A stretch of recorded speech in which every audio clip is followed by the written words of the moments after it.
It is such an incredible honour to bring this man to the show.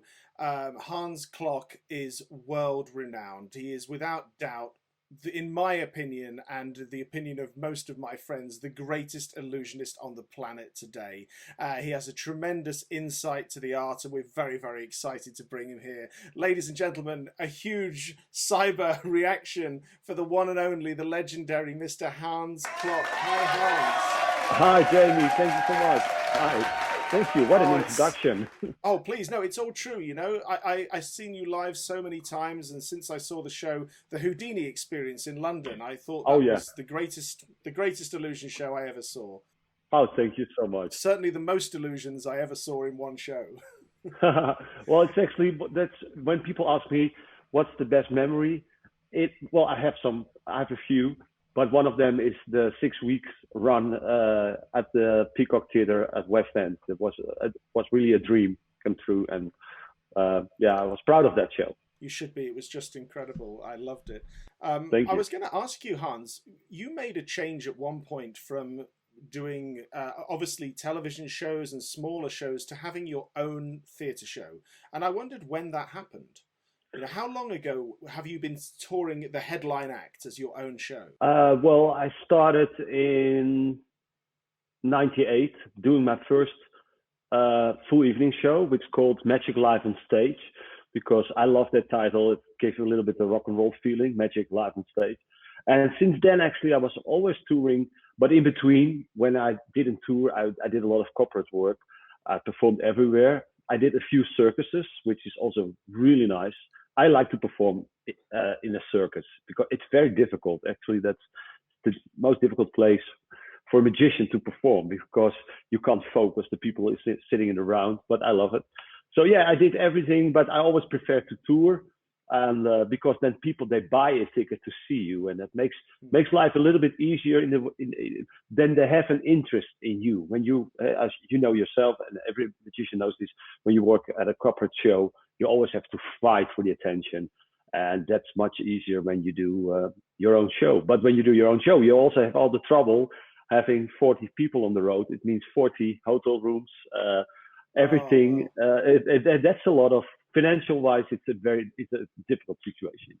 It's hard I to make I any was money. well, I know, but I was Right, going you to know ask too. you, yeah, I was going to ask you about from your first tour to your last tour with 40 people. I mean, how big is Yeah. that show? Like, how many trucks do you take? Right. The last big tour we did was Hans Klok's House of Horror, a tour in Germany. We had 4 trucks and 3 nightliners. The nightliners that are, it's actually a bus with each bus has 12 or more beds, so people can lay down and sleep. And it's a bit camping life. It's funny, but you have to do that because we did a lot of one-nighters. So you perform in Berlin and the next day in Munich. So you have to travel forever, maybe 8 hours at night. So when you wake up and you look out of the window, you're always at a parking place somewhere, mostly out of the city, close to the sport hall, the parking place off a sport hall, and then you start your day and you're looking for a shower. That's the first thing you do in the morning, and having a coffee. And well, it's also fun. But it's a bit camping life tour, and I liked it a lot. But then I thought, well, let's go to Las Vegas and let's establish my life after all these years touring. But to be honest, I miss it a little bit, the touring part. I have a lot of questions for you about Las Vegas, but Go on. it really interests me, with the tour. How long does it take you to load the show in? You get to a venue at what, 8 in the morning, 10 in the morning? 8 in the morning. 8 in the morning. It takes 12 hours almost to build it up. So I feel always sorry for these guys, the technicians. They start at 8. Half of the group starts at 8, and then the other half starts at 10, and then they always finish close to showtime. It's always like the same 7:30.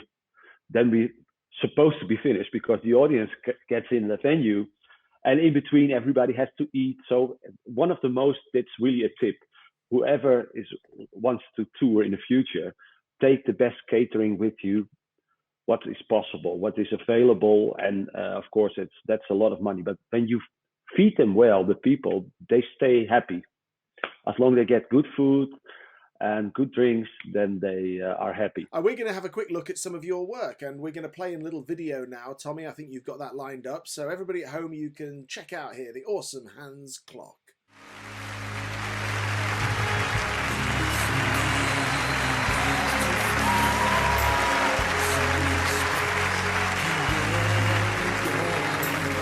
You don't need wings to touch the sky. There's nothing you need knowing. Imagination's all. Why can't you hear its call? It's uncontrollable, it's whimsical. Well, so is love. Give over your experience the magic and take off. Look how you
talking about how you market your show. You know, how do you, this is a big part of your show, to be able to sell all of those tickets, hundreds of different cities, and now in Las Vegas every night to find thousands of people every week.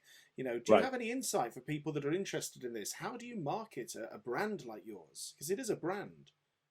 Yes, well, to market in Holland and in Germany and even in England, of course, you have to advertise.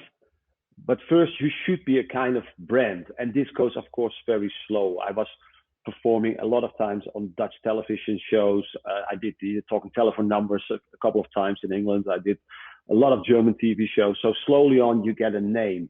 So then you decide to tour. And then you think, then, yeah, it goes a little bit all by itself. But yeah, to give a clear answer to this. Well, okay, and let me ask you this. Do you think there was one television spot or one moment that it changed? Or was it just over time? No, it was over time.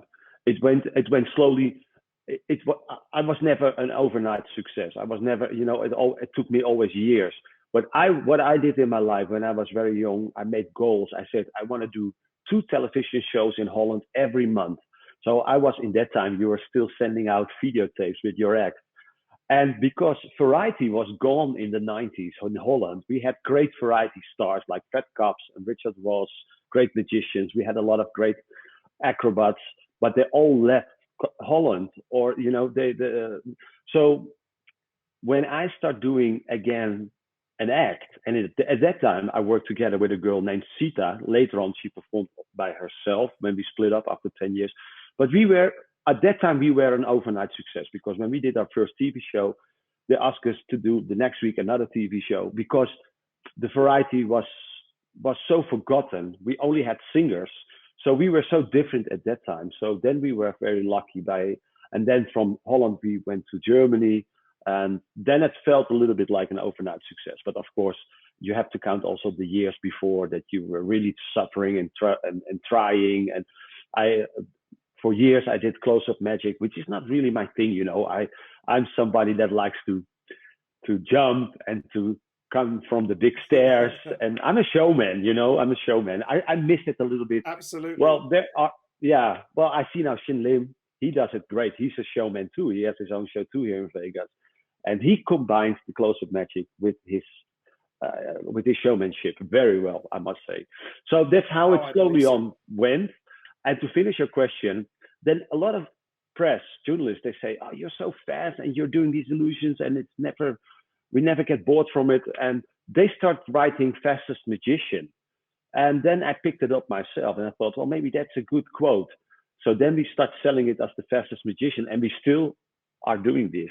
And it's not something that I'm so proud of or whatever, but people like it, and they, oh, my fastest magician, well, that I want to see. So it's good for everybody to find such a thing. Sometimes people they make up quotes to sell tickets, but in your case, I think it is true. I can't think of any other act that does the things that you do at the speed that you do them. I genuinely can't. And just the pace of the show, just the Right. amount of equipment that comes on. I mean, even if it's That, not just the speed. right. That's a lot. That's a lot. But it was, of course, invented presenting this Grand Illusion fast by first Siegfried and Roy. And anyway, this is a very strange week. Roy Horn passed away Yes. a few days ago. But if I see the old footage, I see the inspiration that I got from them. When I saw them, I was a little boy. I was maybe 10, 11 years old. I saw them, a show which was broadcasted from Las Vegas. I saw it in Amsterdam, where I grew up. I grew up actually in Permanent, which is a little city very close to Amsterdam. And so thanks to them, they changed it. And then the Pendragons came, and they did it even faster, this metamorphosis. So that was the standard actually. And when I came up, of course, in the beginning you copy all the magicians, and then later on you start having your own style, because you start to understand that you can't copy, that you have to be yourself. But yes, in terms of doing a lot in the 2 hours, I think that I'm the one that deserves that credit, and not only me, but the Absolutely. whole team around me. And yeah, And you were very smart to create a look which is identifiable the world over. And I think it's really good that you've always stayed with that, because you can recognize you. So we were making a video to play on the show last week that was going to surprise people that you were on the show. And I found it so hard, because even if I took a tiny shot of you, you can tell that it is you, because of the white shirt and the yes. hair. But this is a great thing. Well, thank you for that. I was really surprised by the trailer that you guys made, because it was wonderful and it looked spectacular. And it's for me also a lot of memories, because the funny thing, but you must have the same, Jamie. You're not looking. I never look at myself, almost never. You never look YouTube. I look to other magicians, but I never type in Hans Klok.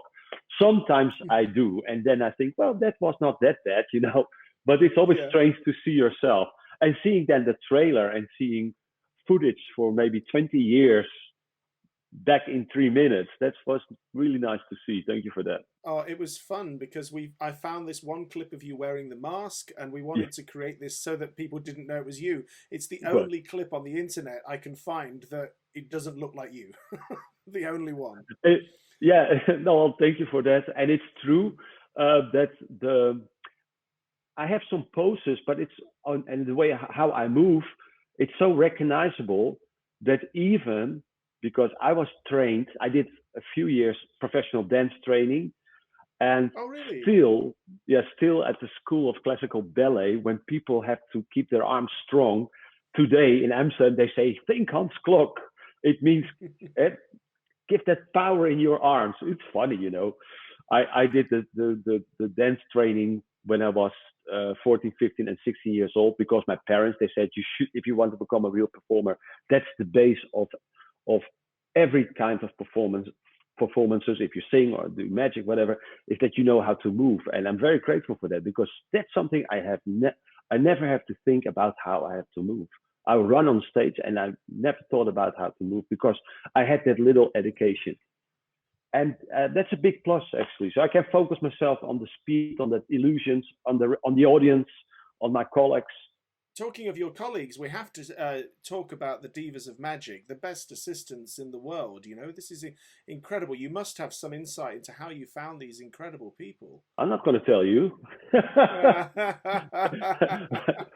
it's you must know, Jamie. It's so hard to find great assistants. I changed that name 10 years ago in Divas of Magic because the assistant, to me, it's a little bit unrespectful. It's a girl that gives the head to the juggler or the magician, and in my case, the girls are very important. You do this together. It's always an illusionist is a team act, and if you have a bad assistant, forget it. You know, so these girls they have to be great. So I looked for them. We did always auditions, but most of the times I always found that somebody called me up and said, "I know a girl like Sarina Potapova. I work with her now since 25 years. And a friend of mine, Annette Weidom from Holland, she owns her own ballet, show ballet, and she called me. She said, I have a girl, not good for my ballet because she does always something different, but she must be perfect for magic. And I said, well, I'd like to meet her. And that's how it starts. You know, most of these girls that I work with are dance educated. They did this for all their life, but they're too much a soloist, so they don't like to do all the same steps. So, and I'm always looking for these specific, my English help, specific girls, that special girls that can help me out and to perform with. We're going to take a break just for a second here because we wanted to play in some of your work for the people that are new to you. So everybody at home, check this out.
Show in Las Vegas recently, and I think Zarina is incredible. The way she yells through the audience, and it is just fantastic. The energy, you know, and the excitement, and the audience, they genuinely fall in love with her. They really do. Yes, yeah, they do. Yeah, I have. You can feel it. Yes. Well, I'm very happy to have Sarina and also Jenna Lee. I'm now working with her for 8 years. Of course. And of course Natalie. I think she is also amazing, but she's battling big time with cancer, so she's not in the show right now. Yeah, that's very. But let's hope for better times, and then she will make her comeback. We hope so, and we all send her the absolute best for that. You know, I've had a lot of that in my family, and I feel that pain, and we send her all the best. Absolutely, honestly. Oh, thank you, because she was many times in your trailer. And I'm also working with her 20 years. So that feels like family, you know. So when somebody battles with something like that, it's very difficult. And it also affects all of us because, you know, we hope only for the best and that she will be back soon. Of course. Let us talk about your music, which is incredible, and it's really a big driving part of the show. Right. Some of it I hear is film music. I think some of it is original, or you have it It, rewritten for you. no, there's there. Slowly on, I start doing more and more original music because I love the Hans Zimmer music. And the good thing in Europe is you can use all kind of music as long as you pay for it. But this is all very good done by organizations. In Holland, it's called the Buma, and in Yes. Germany, it's called the GEMA. I don't know how you call it in England, but you pay a certain for every show you do that goes to the composer. But this is always, to me, a very fair deal. But then I start doing, of course, these big American TV shows, and they ask for original music because they don't want to clear it like the Ellen DeGeneres shows. These shows, they go all over the world, and if they have to clear for every country your music, that's a lot of work, and that's going to cost a lot of money. So then I start working with composers. I had a composer for years in Holland, Martin Scheffer, and Moby's studios in Holland. But he moved to France last year before I left to America. But he made maybe, well, I think over 20 hours of original music for me.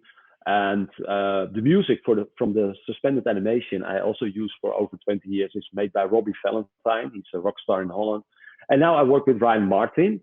He composed the new Fire Spike music for me, and I'm very happy with them. And he's so talented. He can play every instrument. He composed. He got a request from Cirque du Soleil to do their show, but they have a lot of issues right now, which is understandable. So he's a great composer too. Yeah, but I Yes, he advise. is. Yeah, it is good to use music which exists. But when you think really big and you think, okay, I'm going to have my own maybe own TV show, or I'm going to do shows like Ellen DeGeneres, it's better to perform with written music for you.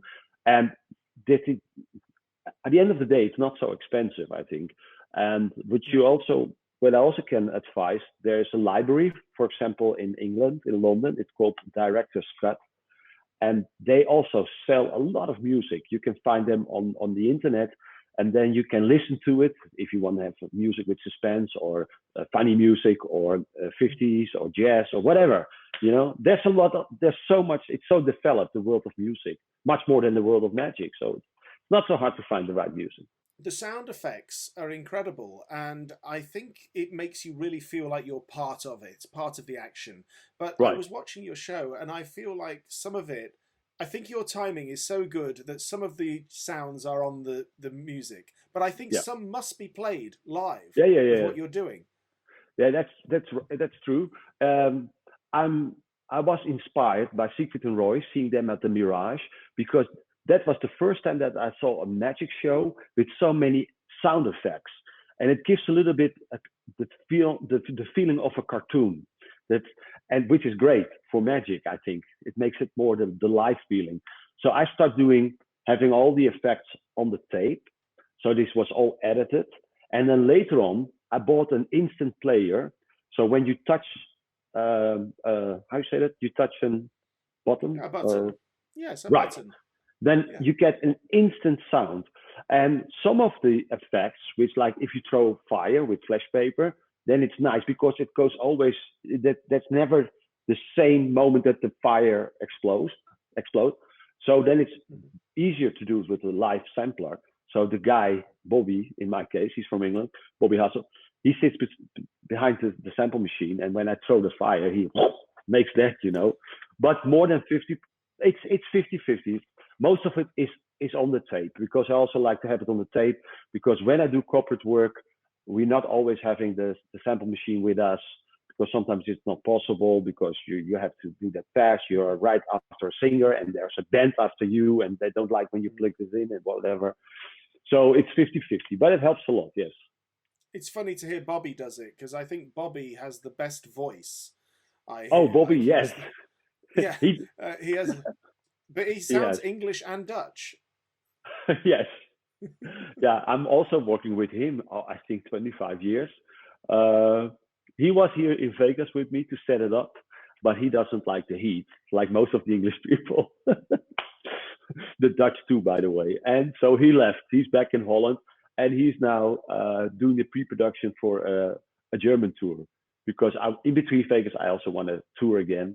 But he has a beautiful voice. He was an actor. He was traveling with Pink Floyd, and he did so much in his life. But he has a beautiful. So most of the trailers are done by him. The voice. I always use his voice because I love his voice too. Bobby's voice is fantastic, and I thought it was him on the trailers. Yes. Talking about Las Vegas, because we have to speak about Vegas. You've been twice with a massive show, and now with this new show, which is incredible. I just saw it. It's at the Excalibur Hotel. Hans's use of video technology is incredible. The LED walls, very high resolution, and the graphics are stunning. Really makes you feel part of it. And halfway through the show, I don't want to give too much away for people that see it, but a lot of it moves in ways you weren't expecting, and it's very exciting. But how is it going back from touring, being a big star in Holland, to coming back to America and restarting your name again? I know it's difficult, but I know that you're up to the challenge, and the show is incredible. Thank you, Jamie. Well, yeah, I'm very happy with the show here, and I'm happy that I could start in a smaller venue. You know, this is a 425 seated venue, which is, especially now with this whole coronavirus, we can easily take 200 chairs out and then still do the show, you know. But let's see if that's ever going to happen. But I think end of the year that will happen, hopefully. So I'm happy with that. But that's a good question. Yes, being a celebrity in a few countries, and then you go to America and nobody didn't know me anymore here. I did a lot of stuff. I was performing here in Planet Hollywood in 2007. Was lucky having Pamela Anderson for 6 months as my assistant. So that brought me a lot of publicity. We did 5 times Ellen DeGeneres show, Good Morning America. But this is all forgotten because time flies. Nobody knows it anymore. You still find it on YouTube. So, but I knew that. I knew when it was my dream to go back to Las Vegas, but I was sure that nobody wouldn't recognize me. So I had to start all over again. Like if I do an interview in Germany or in Holland, and then you are the name Hans Klok, and everybody is excited about the fact that you're there. But here, I came to my first TV show, which was a local small TV show, talk show. And then somebody said, the magician, is he here already? I said, yes, here I am. You know, so back from being a celebrity, you completely down to earth, being again the magician. But I knew that up front. I knew that. But I had to start somewhere. And in between, I'm always good with that. I was pushing everybody, the publicist and my manager, who's from Germany, pushing, try Ellen DeGeneres again. We did it 5 times before. So she must know me. She must remember. She's not crazy, you know. So, and then slowly on, we get the invitation for Ellen after 6 months. And that was the 13th of March. And then that was a big success. But then 2 days later, we had to stop because the corona. So I was very close to it. And I did a lot of some big TV shows, which still have to be aired. Masters of Illusions, 4 episodes, which is in America right now on TV. So I will get there, you know. And life is not only about being famous. Life is about that I love my profession. I love what I'm doing, and I'm always busy with that. So people think that I live a kind of Hollywood life, but that's not true. You know, I have nothing to do, and I have a lot of silks here. So yesterday I was trying to dye silk and in some colors, you know. Yeah, and I developed a lot of general magic right now, and training my skills with cards and everything else, like every magician should do. But of course, it was nice having the name and being recognized, and I also keep that going on in Europe. But I hope to build it up here again, and I think I deserve a place on the strip together with my girls and my team, because the art of grand illusions, especially here in Las Vegas, is a little bit forgotten. You absolutely deserve to be there. The speed of the show, it's exactly what a Vegas audience wants, you know, that level of production. And you said before, oh, I have a smaller show, and it's not small, really. The show is big. It's very spectacular. Oh, yeah. The illusions are very spectacular. Maybe you will sell more tickets, but of course this will happen in a bigger room. But, you know, right. I think it is great. I had one question about your room, and this is just for me. All right.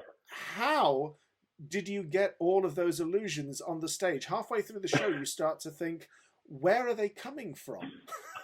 Well, yeah, that's the biggest trick actually. How to get the equipment on and off stage. Well, it's completely full backstage, and it's quite small backstage. And I share this room with two other shows, and so I'm hoping in the future for a better room. To be honest, I like the intimacy. I like that people, because I think we should, and say this to everybody, the publicist and everybody who's around me, sell it as this show is magic in your face. You can't sit any closer to a magic show than in my show right at the moment. It's a good selling point, but I'm only missing a little bit height. I can't use fire. I can't use water. I love to do the water substrate. The fire spikes without fire is not the fire spikes, to be, in my opinion. But still, we have a lot of success, and especially with the floating light bulb from Harry Blackstone, all these intimate things. Seeing that in a nightclub setting is amazing. So I'm grateful for that, and I think this is a good start. And not that I need a bigger audience, but I would love to have a little bigger stage, a little bit high. I want to say one thing about the light bulb, because I was sat maybe 3 seats from where it comes over, and it was incredible, because I've never seen this so close to people. Right. And it is truly, I think, is something people will remember. As Harry Blackstone said, something you'll remember the longest day you live. And I think it's true when you do that. I think that those people will always remember that.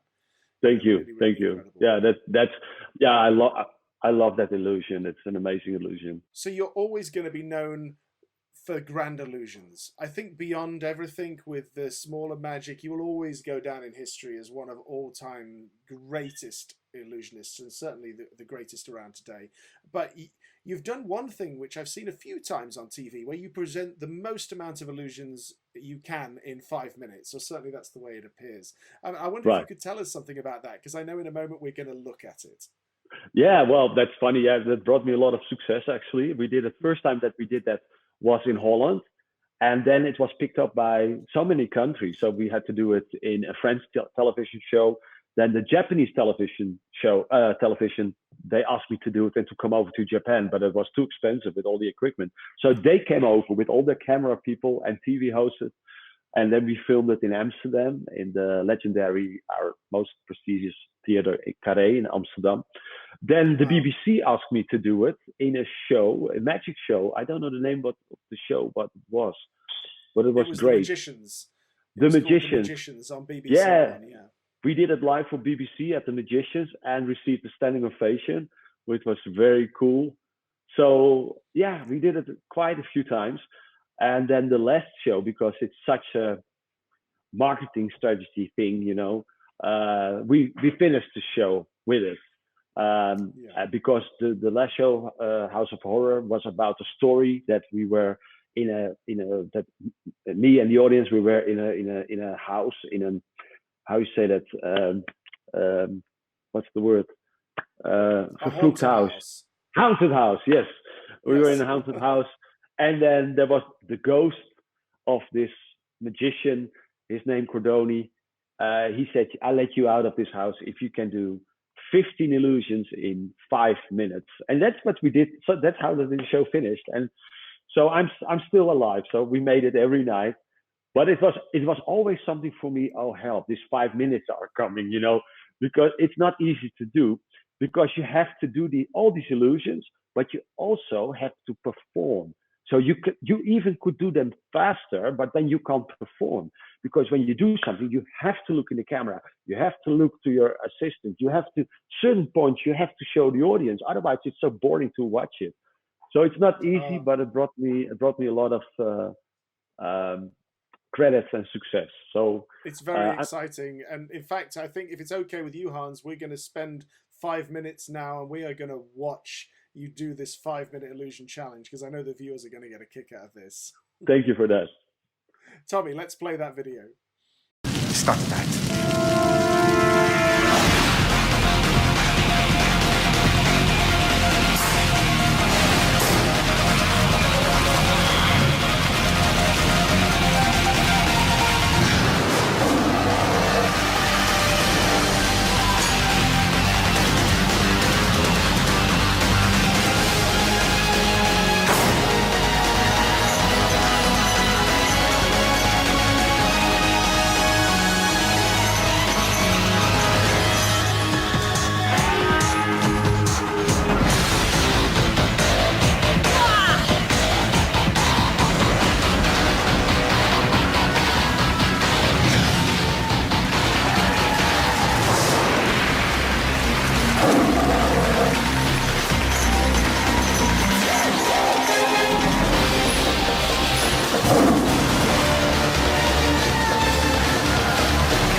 was incredible. And I just want to thank you so much for coming on our little show. I know that we all have a little more time on our hands to indulge, but for us, it is a big deal. For our viewers and the magicians that are watching, and also the general public that are big fans of yours, thank you for spending your time with us today. I really do appreciate it. Well, thank you, Jamie. It was an honor, and it's nice having some recognizing from the Magic Society, which I know.